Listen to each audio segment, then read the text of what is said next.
মাঝমাঠে হামজা চৌধুরী, আক্রমণে ফারহান আলী ওয়াহিদ, সাফে এই জুটিকে একসঙ্গে দেখার অপেক্ষায় বাংলাদেশ। তবে তার আগেই লাল সবুজ নয়, বরং একে অপরের প্রতিপক্ষ হিসেবে মাঠে নামতে যাচ্ছেন দুই ফুটবলার।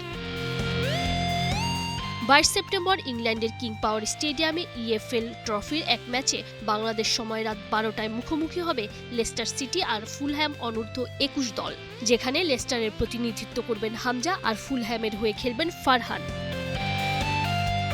এক পাশে হামজা চৌধুরী, অন্য পাশে ফারহান আলী ওয়াহিদ, দুইজনই মাঠে নামবেন নিজেদের ক্লাবের জয়ের জন্য। তবে বাংলাদেশের দর্শক খুঁজবে এক অন্য গল্প, একই দেশের দুই ফুটবলারের মুখোমুখি হওয়ার। এর গুরুত্ব অন্যরকম, এমনটা জানিয়েই নিজের ফেসবুক পেজে আসন্ন ম্যাচটার কথা আগেভাগেই জানিয়ে দিয়েছেন ফুলহ্যামের তরুণ এই লেফট উইঙ্গার। প্রিমিয়ার লিগে খেলার অভিজ্ঞতা, FA কাপ জয়ের স্মৃতি, ইংলিশ ফুটবলের সর্বোচ্চ পর্যায়ে নিজেকে প্রমাণ করেছেন হামজা চৌধুরী। আবার জাতীয় দলে যোগ দেওয়ার পর থেকে মাঝে এনে দিয়েছেন নতুন আত্মবিশ্বাস। শুধু অভিজ্ঞতাই নয়, তার নেতৃত্ব আর উপস্থিতিও বদলে দিয়েছে বাংলাদেশের খেলার ছন্দ।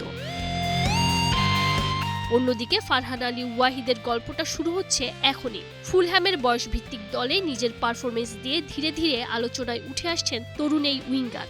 গতি, ড্রিবলিং আর আক্রমণের সরাসরি প্রভাব, এই গুণগুলোর কারণেই তাকে বাংলাদেশের ভবিষ্যতের বড় সম্ভাবনা হিসেবে দেখা হচ্ছে। সাফের আগে সেপ্টেম্বরের উইন্ডোতে বাংলাদেশি বংশোদ্ভূত এই ইংলিশ ফুটবলারকে দলে ফেরানোর কাজ চালিয়ে যাচ্ছে বাংলাদেশ ফুটবল ফেডারেশন।